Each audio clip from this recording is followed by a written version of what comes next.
صباح العسل، عاملين ايه؟ يا رب تكونوا بخير، وحشتوني. النهارده بقى فيديو جديد بقى بعد العيد.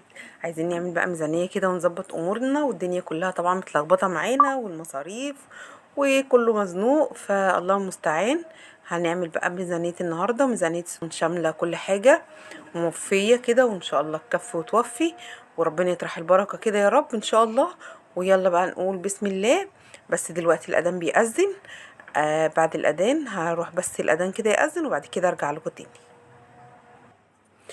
رجعت لكم بقى تاني، فزي ما بقول لكم كده. ميزانية دي أسبوعية، 600 جنيه في الأسبوع. إن شاء الله شاملة كل حاجة، بس طبعا بعيدا عن التموين. ما فيهاش ولا زيت ولا سكر، لأنه طبعا انتوا عارفين 600 جنيه يعني هما مش ياما. وطبعا كل حاجة غالية، فربنا يرحمنا برحمته يا رب. ان شاء الله يكفوا ويوفوا، وربنا يا رب يستر علينا وعلينا وعليكم يا رب، اللهم امين. اول حاجة هتعمليها هتطلعي صدقة. اي حاجة وانتي رايحة السوق كده، اول ما تاخدي المصروف هتطلعي اي حاجة بسيطة، 5 جنيه 10 جنيه، اي حد غلبان هيقابلك في الشارع اديها له بنية ان ربنا يبارك لك في بيتك واولادك وفي زوجك وفي مصروفك، وربنا يا رب يرزقكم الخير جميعا. فهنقول كده اول حاجه بسم الله الرحمن الرحيم، واول حاجه بند المنظفات. هنعمل ايه؟ لو انت غسلتك اوتوماتيك هتجيبي نص كيلو مسحوق اوتوماتيك رخيص. انا بروح عند بتاع منظفات، بقول له عايزه نوع مسحوق اوتوماتيك رخيص، فبيبقى عنده نوع كده كيلو ب30 جنيه اسمه روكسي. في نوع كده اسمه نوران. المهم اي نوع رخيص هاتي منه نص كيلو ب15 جنيه على نص كيلو اوكسي اوتوماتيك. الاوكسي طبعا بينضف. النص كيلو مثلا ب25 جنيه. تمام كده. على كيسين كلوروكس باودر، واخلطي كل الكلام الجميل دوت على بعضه. وهتغسلي بقى بفوط، هتغسلي بملون، هتغسلي بابيض. هيخلي لك الصراحه الغسيل زي الفل، وفي نفس الوقت هيضاعف الكميه. تمام كده. هتجيبي كمان كيلو كلور خام ب10 جنيه، او هاتي ب10 جنيه. انا مش عارفه الصراحه الكيلو بكام، مش عارفه ب6 ولا ب7 او ب10. فانتي هاتي ب10 جنيه. طبعا هتفضي في ازازه، تاخدي منه شويه على الغسيل الابيض، هتاخدي منه شويه على الفوط لو الفوط بتاعتك فاتحه. انا بقولك على اللي انا بعمله في غسيلي، والحمد لله مرضيه بالنتيجه اللي بتطلع. لان انا موسوسه جدا في موضوع الغسيل، فلازم غسيلي يبقى طالع نضيف كده وزي الفل. فبجيب كلور خام. بعد الغسالة لما بتملى بحط شوية كده في شفشة، وازوده مية واحطه في درج الغسالة. انا غسلت اوتوماتيك، غسلتك عادية تمام حطي برضو شوية كلور. بس خلي بالك من الالوان والحاجات ديت، الكلور ده للحاجات البيضة بس، اللي ما فيهاش ولا الوان ولا طبع على التيشيرتات بتاعت الولاد ولا اي حاجة. تمام كده. على الفوط الفاتحة، الملايات الفاتحة، وهكذا. هتجيبي كمان صابونة وش، صابونة ب15 جنيه. هتجيبي 2 كيلو صابون سائل، هاتي الكيس ابو 5 جنيه. بيكفيكي كيلو واحد في الاسبوع، تمام هاتي كيلو واحد. بيكفيكي 2 كيلو، هاتي 2 كيلو ب10 جنيه. تمام كده. تمام كده. ده كده بند المنظفات، كتبنا الحاجات الأساسية والحاجات المهمة. عايزة بقى تجيبي ليفة مواعين ب5 جنيه، تقدري تشيلي كيلو صابون وتجيبي ليفة مواعين. تقدري تشيلي كيس كلوروكس وتجيبي سلك مواعين، وهكذا. تجيبي بدل كيلو كلور تجيبي نص كيلو كلور، وكده. وظبطي ايه الدنيا. بس انا كاتبالك الحاجات الاساسيه والحاجات المهمه اللي احنا مش هنستغنى عنها. تمام. تاني حاجه بقى السوبر ماركت، اللي هي بقى حاجه الفطار وحاجه العشاء والكلام ده كله. هتجيبي 5 بيضات ب30 جنيه. انا حاسباها لك البيضه ب6 جنيه، لان طبعا من ساعه رمضان البيض غالي، وانا الصراحه مش عارفه هو دلوقتي بقى بكام. تمام. فهتجيبي 5 بيضات ب30 جنيه. وهتجيبي علبه جبنه اللي هي الربع كيلو، اللي هي عبور او كده، او دومتي، او اي نوع انتوا بتحبوه، اي طعم انتوا بتحبوه هاتي واحده. انا حط لها رينج 26 جنيه، لان الصغيره اللي هي التمن دي بحوالي 12 او 13 جنيه. تمام كده. هتجيبي ب10 جنيه عسل اسود، وهتجيبي ب10 جنيه طحينه. الطحينه دولت والعسل تقدري تحطي شويه طحينه على حبه عسل الصبح كده في الفطار، جنب حته جبنه، جنب كوبايه شاي بلبن. انا هنا مش كاتبه لبن يا جماعه. في حاجات لسه هقولها لكم تقدري تستغني عنها وتجيبي لبن. ومش كل يوم لازم نشرب لبن. مرة تعملي بيض مثلا على حتة جبنة مع شوية عسل، وتفطروا تقلي مثلا بطاطس مع بيضتين كده مقليينه على قرن فلفل على طماطمايه، وتعملي طبق كبير كده برضو حلو قوي للفطار. ومرة كده ومرة كده. وهنعمل كمان معجنات. تمام كده. هنيجي هنا للبقوليات. معايا كيلو رز 30 جنيه، كيلو مكرونه ب30 جنيه. مش مشكله بقى فرق الاسعار، انا حاطه لكم بزياده. تمام، ممكن المكرونه تلاقيها ارخص من 30 جنيه. هتجيبيها بقى الكيلو المكرونه دي، هتجيبيها بقى من نص مثلا اقلام، هتعملي بيها مكرونه بشاميل، والنص التاني تجيبيها بقى مقصوصه، تجيبيها اسباجيتي، براحتك خالص اللي انتوا بتحبوه. تمام كده. هتجيبي كيلو دقيق ب25 جنيه، علشان بقى هنعمل شوية قرص.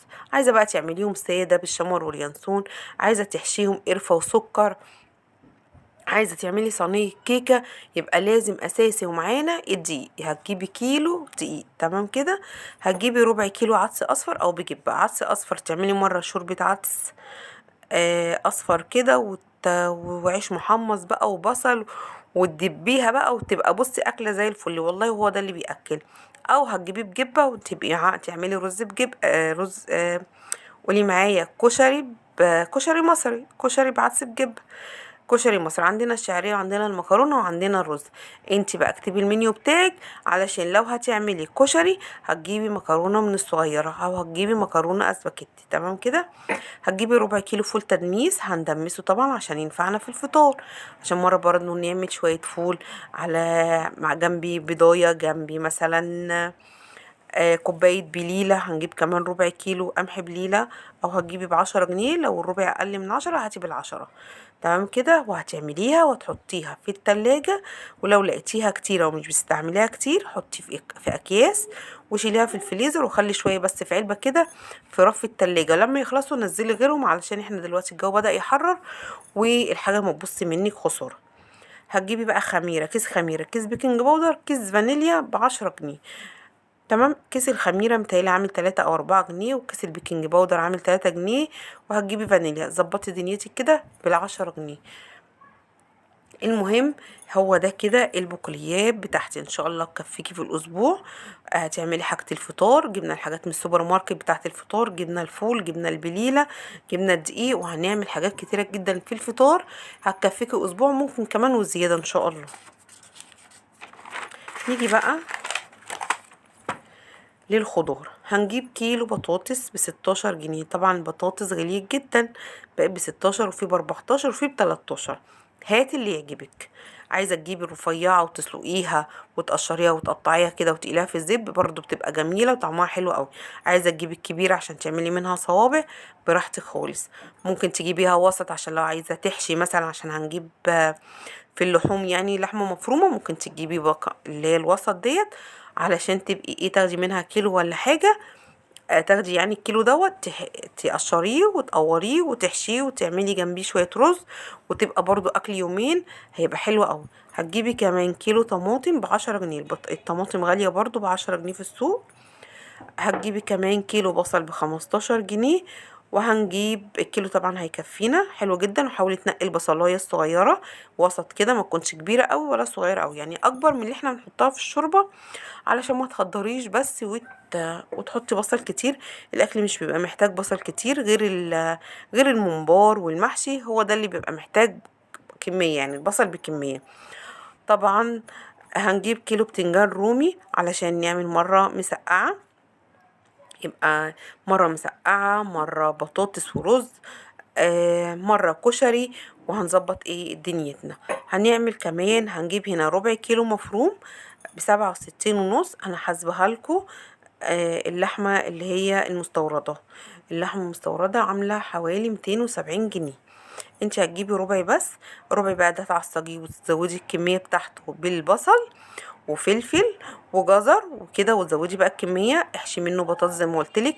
لو هتعملها صينيه بطاطس بالطماطم تقدري تحطي برضو 3 4 معالق كده لحمه مفرومه، وتبقي تعملي جنبيهم رز بشعريه، والاكل يقعد عندك يومين وهيبقى زي الفل.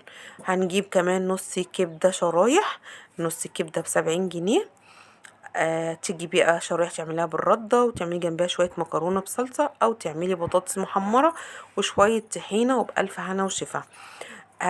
ممكن تجيبيها كمان اللي هي اللي نعملها اسكندراني، تعمليها بقى ببصلية كبيرة كده تشوحيها، وتقطعي فلفل رومي كده مع واحد سبايسي كده، وتغسليها غسلة حلوة بالليمون والخل، وتظبطي دنيتك برضو وتبقى اكله حلوه. ممكن تعملها لهم كمان سندوتشات.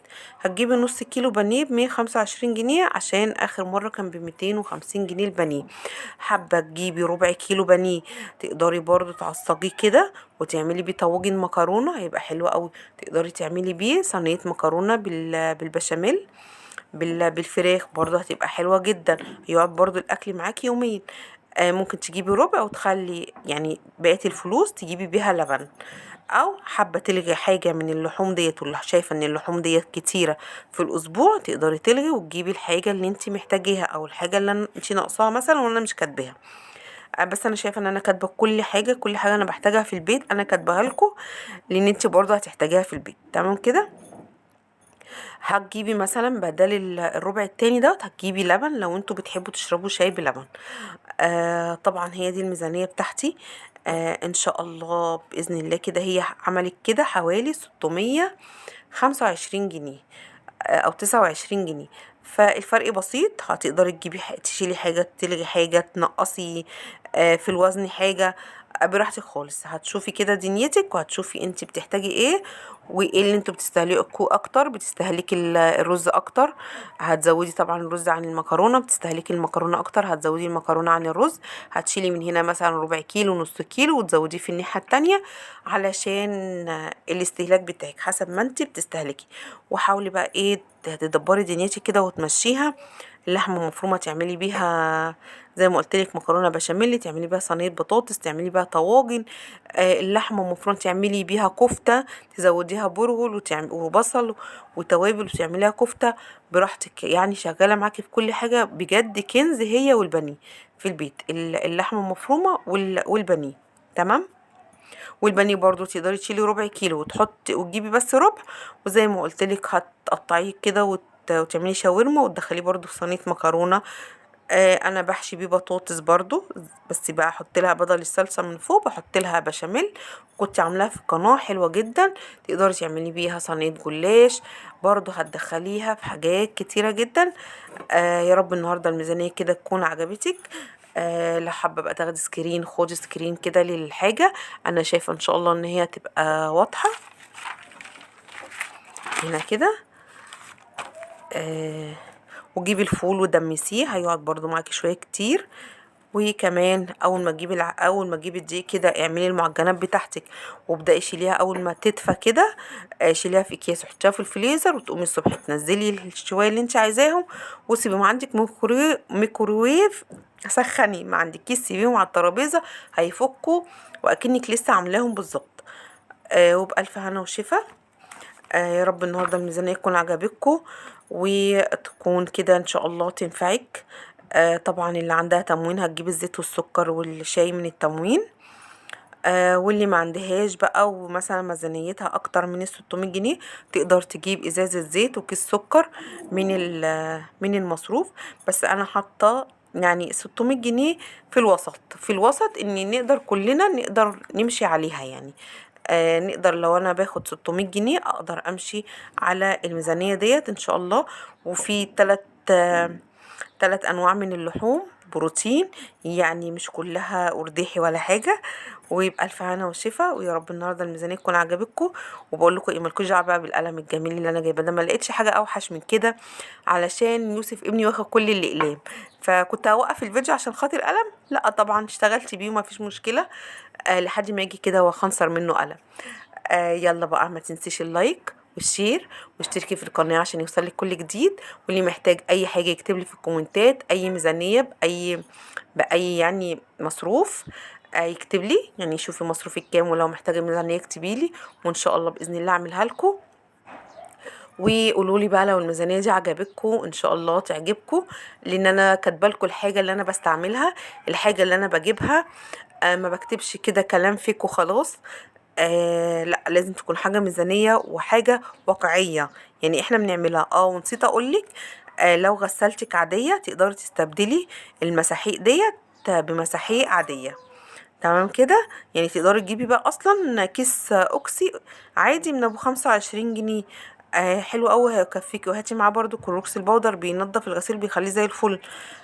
فبراحتك، بس اهم حاجه هاتي المسحوق الرخيص دوت، بيزود الكميه وحلو جدا. حتى والله لو غسلتك فوق اوتوماتيك اعملي كده في مساحيق برضه عاديه رخيصه. واشوفكم ان شاء الله على خير. يلا بسرعه بقى حطي لايك عشان انا بزعل جدا ما بتحطوش لايك ليه. حطوا لايك، اوعي تنسي يلا قبل ما تخرجي. واشوفكم ان شاء الله على خير في رعايه الله وامنه، والسلام عليكم ورحمه الله وبركاته.